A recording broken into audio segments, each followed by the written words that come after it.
faarax aad baad u mahadsantahay. dhinacyada kale oo ay khusayso arrintan jigjiga waxaa ka mid a ururka ONLF oo muddo dheer dagaal kula jiray dowladda Itoobiya, hase ahaatee intii dambe ay wada hadalla bilaabeen afhayeenka guud ee ururka ONLF Cabdulqaadir Xasan Hirmooge oo ku magac dheer Cadaani oo jooga dalka Australia ayaan telefoonka mar laweyd ku weydiiyey iyaguna bal waxa ay kala socdaan xaaladda ka ogan jigjiga.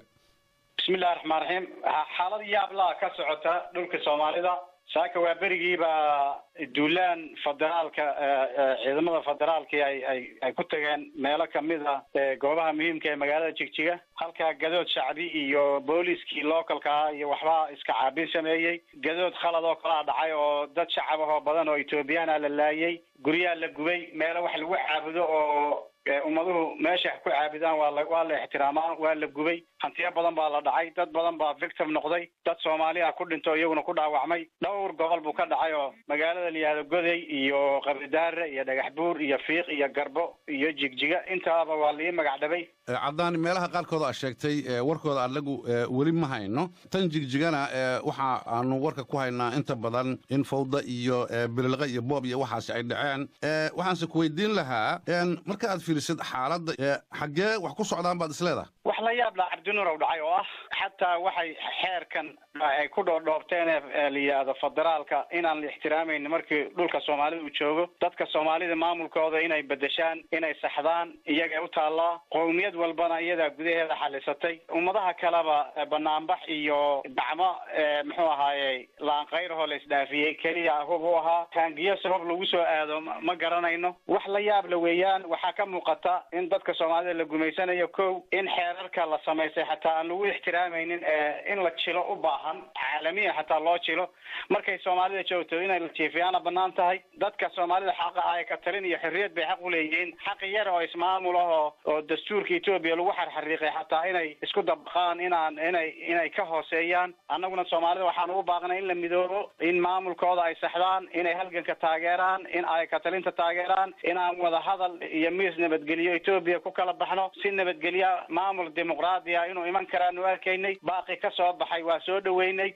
dhinacaas ay dabayshu u socotay. haddee intaan lagu daya ma ahayn, goobaha kaleba laguma dayin. maxaa Soomaalida dheeri ku ah? Soomaalida waxaa dheeri ku ah Itoobiya ay dheeri ku tahay. waxa dhacaya markaad fiiriso iyo wixii aad ku taamayseen aad doonayseen ma is oran kartaa waa isleeyihiin ama waa kala duwan yihiin? way kala duwan yihiin. annagu waxaan islahayn maamul dimuqraadi ah yimid, wada hadal ogol, dialogue ogol, luqadda xadaariga ilbaxnimada iyo dimuqraadiyadda ogol, aad nabadgelyo ku kala bixi kartaan. Soomaaliduna arrinteeda si nabadgelyo ah u xalisanto, Itoobiya waxay naga dhaxeeyaan si nabadgelyo ah lagu xaliyo.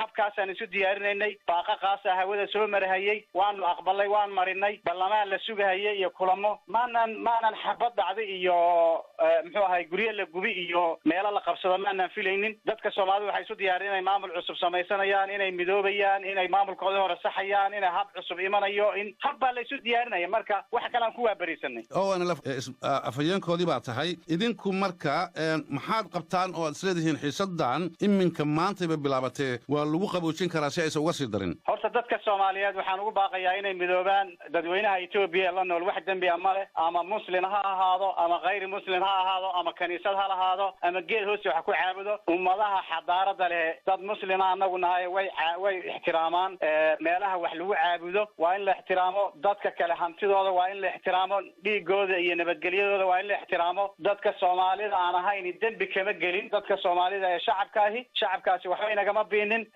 federaalka iyo faragelintiisa waxay la tahay arrintaa in si degdeg loo joojiyo oo faraha ciidanka federaalku dhammaan dhulka Soomaaliyeed uga baxo. dadka Soomaaliyeed qori kagama tirsanaan Itoobiya, maamulkoodana qori lagu bedelayo, isfahamkooduna qori kuma imanayo, batroolkoodana qori laguma qaadanayo, qori ma shaqaynayo. Soomaali qori kaliya xariif ku tahay.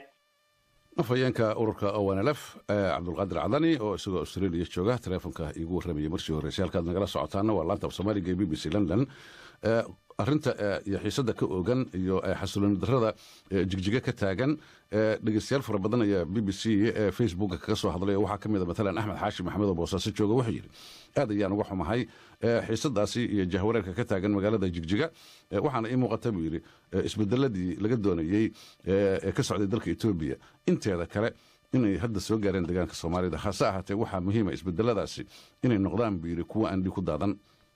mukhtaar cumar aadan oo jooga magaalada hargeysana run ahaantii buu yidhi caasimaddii deegaanka saaka waxay u ekaatay meelaan cidnimo ka talin waxaana sababteeda iskale buu yidhi dowladda dhexe oo si awooday ku jirta ula wareegtay maamulkii halkaa ka dhisnaa farxiye xuseenna waxay hadalka ku soo gaabisay labadii xaqa ku dirirta xaqa ku heshiin weyda raalli ahaada labadii